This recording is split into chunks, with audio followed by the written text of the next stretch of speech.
자, 여러분들이 오늘 아침부터 굉장히 기분 좋은 이유, 지금 슈퍼챗으로도 의견 주셨는데 제가 읽고 갈게요. 김찰리님, 오늘 갤럽 조사 결과 보고요.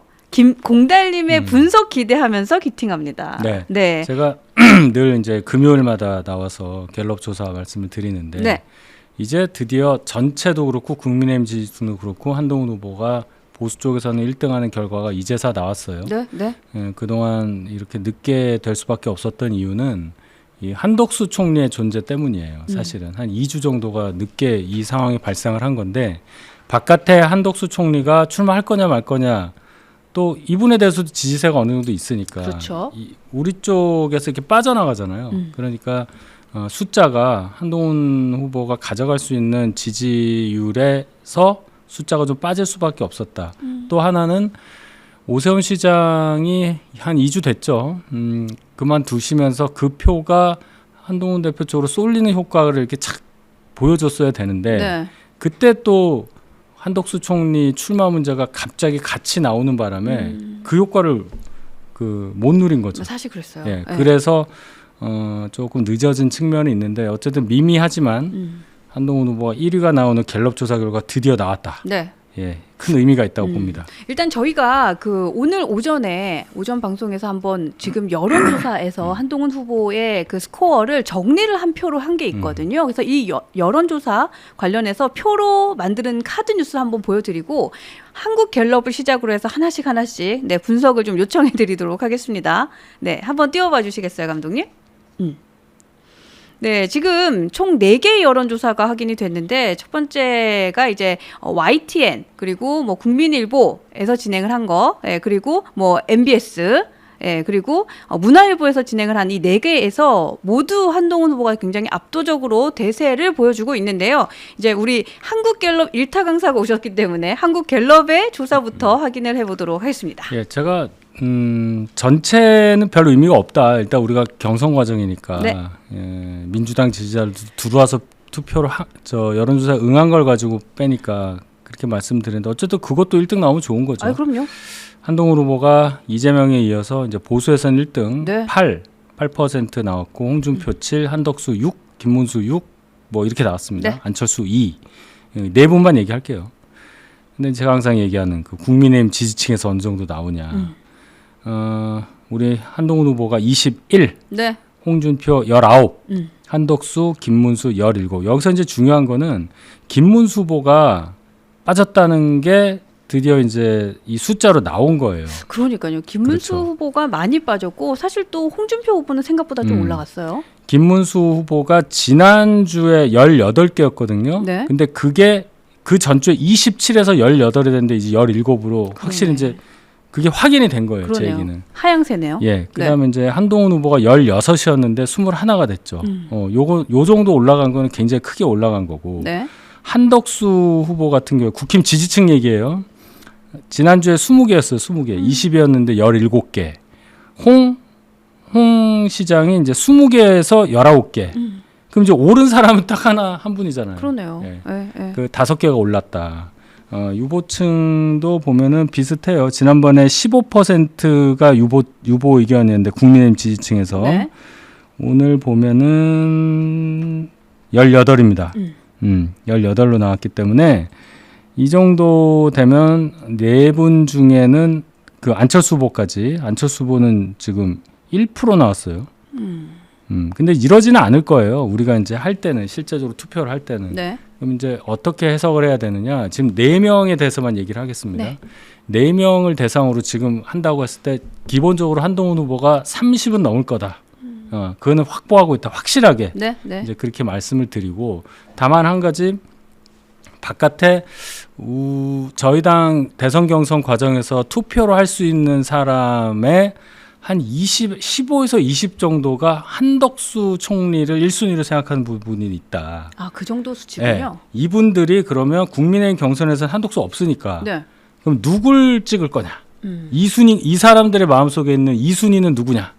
이제 이 쟁탈전이 있는 거예요. 그러네요. 그러니까 우리가 지금 현재 4명 중에 1등인 거는 제가 이 순간 맞다고 보고 물론 네. 이거 토론 결과 반영 안 된 거니까 더 올라갈 수 있겠죠. 맞죠. 예. 그러니까 어제 토론 결과도 반영이 안 된 거예요. 반영 안 된 거죠. 반영 안 된 예. 거예요. 그러니까 결론적으로는 상승세를 더 탈 가능성이 높다고 보고, 다만 뒤에 한덕수 후보가 갖고 있는 뭐 한 15%가 있으니 요게 어떻게 분포가 되느냐도 중요하게 봐야 된다. 그렇게 봐야 될 걸로 저는 봅니다. 예. 그래요. 그 지금 한국갤럽에서도 이렇게 좋은 결과가 나왔고요. 그리고 또 다른 여론조사 결과도 좀 확인을 해보고 싶은데요. YTN이 이제 엠브레인 퍼블릭에 의뢰해서 조사한 거, 여기도 마찬가지로 23일부터 이틀간 조사를 했기 때문에 그 토론회가 반영되지 않은 수치이거든요. 자, 여기서도 좋은 결과가 나왔습니다. 네. 그 그렇죠. 기사 한번 확인해 주시겠어요? 기사 좀 띄워주시면 요 기사 헤드라인만 좀 읽어드리도록 하겠습니다. 네, 지금 국민의힘의 후보 적합도에서 한동훈 후보가 19%로 1위. 그러니까 이게 전체를 대상으로 한 거죠. 네, 맞습니다. 예, 전체 국민 대상으로 보수 후보로 누가 적합해요 물어봤더니 19%로 1등이고 네. 국힘 지지자와 무당층만 대상으로 했을 때는 김문수 후보랑 똑같아 25가 나왔죠. 그러니까 확실히 치고 올라갔어요. 그렇죠. 지금. 많이 네. 올라갔고 이렇게 보시면 되겠어요. 그 김문수 후보가 그럼 2등이냐, 홍준표 후보가 2등, 그게 또 관심 많잖아요. 두 분 사이에는 그럼 우열이 어떻게 되느냐. 이걸 저는 역으로 생각하는 게, 이번에 4강 가를 때 제일 놀라웠던 거는 나경원 후보가 빠지고 안철수 후보가 올라간 거잖아요. 네. 그거를 우리 당이 이제 전략적 투표를 시작했다. 뭐 그렇게 해석할 수도 있어요. 그렇게 보였는데 아니에요? 아니 뭐 그렇게 볼 수도 그래요? 있다고요. 네. 이제 숫자를 봐야 되는데 우리는 숫자를 모르니까요. 네. 역으로 또 어떤 생각을 해보냐면, 김문수 후보가 덜 빠지고 있는 거구나. 김문수 후보가 빠지는 게 갤럽처럼 빠지는 게 확실했다면 네. 나경원 후보로 갔을 거예요. 그 표가. 그럴 수도 있겠다. 그렇지 않겠어요? 네, 네. 김을 찍는 분들의 2순위는 나경원이었을 거라고요. 그랬죠. 네. 근데 별로 안 갔단 말이에요. 그렇게 네, 그렇기 때문에 나경원 후보가 4등이 안 됐다고 저는 역으로 생각을 해봤고, 그렇다면 왜 그랬느냐? 김문수 지지하는 분들 쪽에 저는 물어봤어요. 그랬더니 여유가 없다고 생각했다는 거예요. 여유가 없다? 김문수 표가 넉넉해서 나경원도 주고 이런 상황이 아니다. 그 다음에 김문수가 완전히 빠지는 거냐? 그것도 아니니까 줄 수가 없는 거다. 그러니까 애매한 상황이 있다는 그러네요. 거죠. 예. 근데 진짜 그 대리인으로 참석을 하셨었잖아요. 예. 근데 진짜 정보를 그렇게 안 줘요? 제가 다시 설명해 드릴게요. 여러 군데 얘기하는데 네. 그 우리 비대위 회의하는 거기에 딱 앉는 겁니다. 그럼 제 맞은편에 그 탁자가 이렇게 동그라니까 이 타원형으로 돼 있잖아요. 저 비대위원장 앉아 계시고, 그러니까 선관위원장 앉아 계시고, 뭐 선관위원들 앉아 계시고, 저희는 맞은편에 앉는 거고요. 대리인들은. 네. 그 다음에 뒤에 이제 누가 뭐 좀 있더라고요. 사람들이. 그래서 누군가 했는데 이제 여론조사 회사에서 오신 분들이에요. 5개 회사에서 한 거잖아요. 800명씩 다섯 개. 네. 그래서 이분들이 이제 각자 자기 회사에서 뽑아낸 결과를 USB에 넣어서 봉투에 이렇게 봉을 해서 갖고 있다가 하나씩 주는 건데, 구조가 어떻게 되면 제가 볼 때 왼쪽 한 10m 정도 떨어진 거리에 네. 실무자 둘이 딱 우리를 보고, 한 분은 서 있고 한 분은 책상에 앉아서 노트북 켜 있고 있더라고요. 그분들이 그럼 이제 회사에서 오신 분들 5분들이 한 분씩 가서 실무자 1에게, 서 있는 분에게 네. 봉투를 하나씩 줘요. 이제 5개를 받아. 그러면 실무자 1이 그거를 일일이 칼로 이렇게 뜯어서 그 USB를 실무자 2에게 줘요. 노트북에 꽂고 이제 거기서 숫자가 나오면 합산을 하는 겁니다. 거기서 밀봉을 해서 와서 예, 거기서 까는군요. 즉석에서. 그러니까 그럼 이제 두 분이 이제 합산을 하고 뭐 결과를 볼 거 아니에요. 네. 그 아는 사람 2명인데 이제 나중에 이 두 분의 상급자가 와서 이렇게 보고 뭐 합산하는 거 이렇게 보고 검증을 같이 하더라고요. 그러면 3명이 본 거예요. 그러네요. 우리는 볼 수가 없죠. 근데 저는 이제 뭐 그 얘기 들으셨겠지만 저도 발표가 나기 30분 전부터 찌라시가 돌았어요. 그러니까 그거 다 거짓말이죠. 근데 그런 거 믿지 마시라니까. 그렇죠. 근데 그러면 이런 생각을 하는 거죠. 그러한 찌라시도 목적이 있으니 도는 거 아니에요? 목적은 뭘까요? 모든 찌라시는 목적이 있어요. 예, 만든 사람도 뻔합니다. 그럼 그 결과가 어떤 내용이 돌았는지 보면 목적이 나오는 거예요. 목적이 나오죠. 누가 1등이네, 어떻게 하면 어느 후보가 이거를 하고 있느냐를 알 수 있고, 그러면 목적은 생각보다 더 부풀리는 게 목적이잖아요. 뭐 축소하겠습니까? 그렇죠. 그렇죠. 예, 그러면 그렇죠. 어느 쪽이 1등으로 나온 찌라시가 맞느냐를 보면 그쪽의 실제 상황을 알 수 있는 거죠. 한동훈 대표가 1등이라는 찌라시는 없어요. 없었죠. 못 네. 받았습니다. 네, 숫자까지 나온 것 중에는 없었고 그 얘기는 뭐겠어요. 우리는 뭐 만들 이유가 없으니까. 예.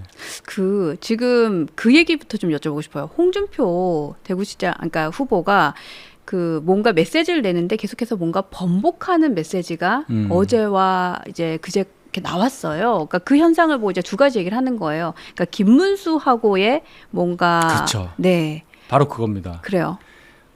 그저께죠, 그저께 오전에는 어떤 유튜브에 나가셔서 한덕수 총리에 대해서 굉장히 비판적으로 얘기를 했는데 그랬죠. 그 밤에 갑자기 한덕수와 단일화할 수 있다 하면서 그 다음날 어제 기자회견도 했어요. 맞아요. 어제 토론회가 없었잖아요. 홍준표 후보는. 네. 갑자기 입장이 바뀐 거란 말이에요. 그리고 왜 그랬을까? 한덕수 총리를 지지하는 사람들의 표심을 잡아야 하니까 그런 겁니다. 그러니까 모자르니까. 네, 그 얘기는 지금 본인이 이대로 가다가는 좀 어렵겠다, 2등도 못 들겠다라는 판단을 했을 가능성이 커요. 그건 이제 국회의원들의 움직임들, 누가 가기로 했는데 처음에 발표했다가 나중에 명단 공개를 안 하고 뭐 이런 것들도 있었거든요. 그랬죠. 네. 그럼 이제 물론 국회의원들이 몇 명 가냐 저는 전혀 전혀는 아니지만 별로 옛날보다는 그렇게 신경 쓸 만한 그런 영향이 없다고 얘기를 하지만 후보 입장에서 급할 거예요. 굉장히 예민하고 오기로 한 사람이 안 온다는 거밖에 더 있겠습니까? 그럼 명단 얘기 안 한다는 게. 그러니까. 오기로 한 거보다 더 많이 오는데 명단 공개 안 하지는 않을 거 아니에요. 그렇죠. 네, 네. 그렇게 보면 되는 거예요. 그러면 홍준표 후보 쪽은 지금 생각보다 뭔가 안 좋은 일들이 많이 벌어지고 있구나. 그러니까 이렇게 급변침할 수밖에 없구나. 그럼 앞으로도 계속 그럴 거예요. 그러니까 이게 지금 홍준표 후보 쪽이 좀 급하다라는 걸 느낀 게 사실 그 메시지의 번복도 있었고, 그리고 저는 이제 뭐 그게 뭐 단정해서 얘기할 수는 없지만 이 건물에 있잖아요. 그러네. 4층하고 6층이랑요. 그렇죠. 사람들이 거기도 내리고 여기도 내리고 왔다 갔다 하는 거예요. 그러니까 지지자가 사실 9층은 되게 명확해요. 근데 그렇죠. 4층하고 6층은 왔다리 갔다리 왔다리. 어떤 분은 6층 눌렀다가 또 엘리베이터 취소 눌렀다 4층 누르고 막 이래요. 저도 들었어요. 그렇죠. 어디 가냐 서로 얘기하다. 나 4층 갔다 6층 가지. 그러니까. 그럼 난 6층 갔다 4층 갈 때 이따 1층에서 만나. 뭐 이런 거죠. 그러니까. 그거를 다 카운트를 하면 다 중복이 되죠. 네. 예, 그렇게 되는 거죠. 그리고 또 하나 얘기 드릴까요? 저희가 그 뉴스 엔진이 사실 한동훈 후보가 이길 후보기 때문에 또 합리적인 후보기 때문에 저희는 한동훈 후보 지지하는 방송이잖아요. 저희한테 4층인지 6층인지는 얘기 안 할게요. 근데 연락이 왔어요. 이런 연락이 온 적이 없어요. 근데 같은 국민의힘 후보인데 거기도 좀 해달라고. 그래서 이거 보면서 와 여기도 진짜 마음이 급하구나. 네, 예전에는 안 그랬거든요. 그거 보면서 뭐 어디든 나가고 싶어 하시니까. 네, 이제 네. 후보들은 다 그런 겁니다. 마지막에 그러니까. 가면 정말 한 표 뭐 어디 표 있어요. 그러면 다 가고 그러는 거예요. 왜냐하면 뭐 다시 뭘 할 수가 없잖아요. 네. 그냥 개표하면 끝나는 거니까. 네. 그걸 알기 때문에 냉정하잖아요. 숫자로. 그렇기 때문에 이제 여러 움직임을 보면은 네. 그쪽 상황을 알 수가 있다. 네. 예, 그 정도 말씀드립니다. 그 여러분들도 우리가 이깁니다라는 글 주셨는데 이제는 이제 승리의 여신이 이제 웃고 있는 것도 많이 느끼시는 것 같고 또 여론조사 때문에 마음에 뭔가 굉장히 큰 위로를 받았다. 예, 라는 근데 표 생각도 차이가 들어요. 얼마 안 나요. 이 차이가 얼마 안 나니까 네.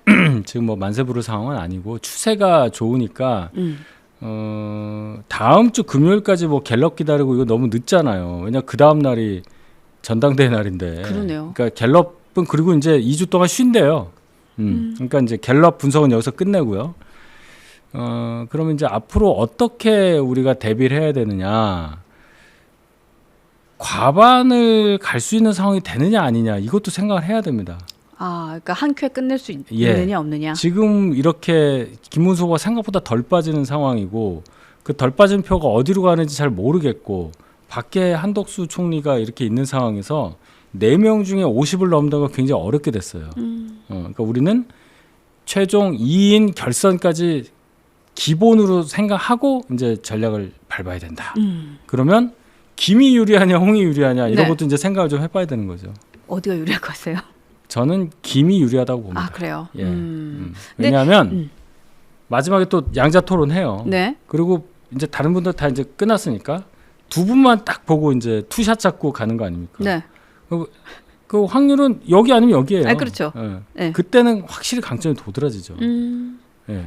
그러네요. 홍 시장은요. 그런데 하면서 나올 수 있는 부분이 있어요. 그런데 한동훈이라고 해서 한동훈 낫지. 그런데 하고 나올 수 있는 게 경험도 있고 순발력, 뭐 투쟁력 이런 변수들이 막 들어온단 말이에요. 그럼 잘 모르겠네 이렇게 됩니다. 근데 김문수 후보 어제 보셨잖아요 토론 때. 네. 다 대척점이에요. 모든 것이 대척점. 그렇더라고요. 네. 야, 너 어떻게 친한 형한테 그래? 네가 사람이냐? 그게 말이 돼요? 뭐 이런 것부터 시작해서 정광훈 뭐 이런 거, 그렇죠. 뭐 전과 뭐 이런 거, 전과 검사 다 이게 비슷한 게 하나도 없어요. 그렇더라고요. 네. 연령대도 극적으로 벌어져 있죠. 아, 그치. 연령대도 딱 보면 죄송한 그렇죠. 얘기지만, 네. 예, 그런 거. 아니, 중요하죠. 비주얼적인 것도. 그런 겁니다. 네. 예, 어제 그 화면을 보시면 돼요. 네. 아, 그러네요. 그게 훨씬 유리하다. 그리고 오늘이 저는 뭔가 그 지지율에 대해서는 되게 큰 변동이 있을 분수령이 될 것 같다는 생각도 들어요. 어쨌든 토론회가 3시간 동안 진행이 될 거고 토론회를 길게 할수록 그 사람의 진가는 저는 나오고 또 미천은 드러나는 것 같아요. 그렇죠. 충분히 나왔죠. 어제도 80분 정도 했는데 네. 두 분이 서로 대화를 한 주제에 대해서 나누는 과정을 보면서 여러 가지를 느끼잖아요. 저 사람 성격이 어떻다. 그런 것부터 시작해서 그렇죠. 말이 빠르네, 왜 빠르냐, 뭐 이런 것들 쓰는 언어가 이러네, 여러 가지 있습니다. 네. 김문수 후보님은 기본적으로 선한 분이에요. 그게 어제 드러났잖아요. 본인 주도권 토론이어서 물론 상대도 이제 질문할 수 있게 어느 정도 허용된 측면도 있지만 만약에 다른 후보 같았으면요, 네. 내 주도권 토론 당신 왜 질문해 이렇게 자를 수도 있는 거예요. 그렇죠. 네. 진짜 토론회가 속된 말로 정말 개판 날 수도 있는 상황이 벌어질 수 있었는데 뭐 하시라고 뭐 이렇게 된 거 아닙니까? 그런 게 드러나서 저는 이거는 참 다행이다. 만약에 첫 토론을 홍준표 후보랑 했으면요 무슨 일이 일어날지 모르겠다는 생각도 저는 조금 했어요. 아, 그래요? 이 룰 가지고 좀 어제 문제가 있었기 때문에. 근데 어쨌든 그 문제 있는 룰이고 뭐고가 이제 없어져 버렸죠. 첫 판에서 그렇게 됐기 때문에 이제 그렇게 나머지 똑같이 해야 되니까. 네, 네. 그래서 어제 저는 결론적으로는 한동훈 후보에게 굉장히 많은 득이 된 토론이었다. 아, 동의합니다. 예. 예. 어제 그 방송을 보신 분들 상당히 많고 또 기사도 많이 생산이 되고 아무래도 김문수 후보와 안철수 후보 간의 그 두 번째 토론은 관심이 좀 적었을 거예요. 저도 뭐 거의 못 봤거든요. 이제 준비하고만 하느라고. 그러니까 한동훈 대표에게 득이 됐을 것이고 다만 이제 거기서 나오는 지적들을 잘 수용을 해서 네. 오늘 있을 3차, 4차 연속 토론에 반영을 하는 그 과정이 꼭 있어야 되겠죠. 네, 네. 하여튼 오늘 4시는 진짜 뭔가 분수령이 될 것 같다는 생각은 들고 또 한동훈 후보는 잘 준비되어 있을 거라는 뭐 그런 확신은 좀 있어요. 그래서 걱정은 되지 않는다라는 생각이 듭니다.